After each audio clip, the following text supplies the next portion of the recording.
In 2014, the United States spent nearly $1 trillion on national defense. The military budget alone made up more than the next 7 highest spending countries combined. With nearly 20% of the federal budget going towards defense, it's clear that the economy, as well as the US's international status, are extremely dependent on this continued spending. So why do we spend so much?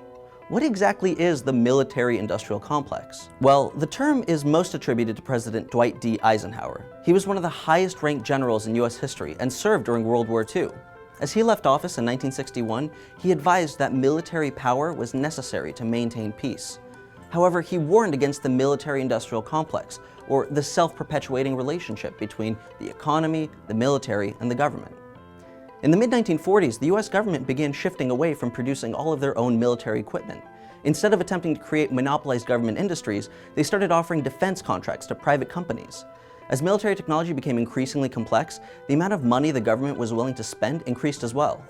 This led to massive payouts and intense competition to secure those defense contracts. The Cold War created a situation where no direct fighting was going on, but the US was still forced to militarily outspend their enemy, the Soviet Union. This led to massive spending and military stockpiling, costing over $10 trillion. Today, the Department of Defense employs 3 million people directly. They also indirectly employ another 3 million through defense contracts. 2.5 million more are employed through the US military. Effectively, a good portion of the US economy relies on the ability of the government to continue financing war planning. Massive companies like Lockheed Martin and Boeing derive significant percentages of income from defense contracts. This cycle incentivizes continued military expansion. Unfortunately, this expansion is based on a necessity to defend oneself. When there's no threat, there's no reason to invest, and millions could be out of a job. Some have described the situation as creating a psychological, moral, and material interest in propagating military development and international crisis. In his farewell address, Eisenhower said, "We must guard against the acquisition of unwarranted influence, whether sought or unsought by the military-industrial complex." There's no question that that's already happened, but whether or not it has led to abuses of power or a decay in liberty and democracy is an often debated topic.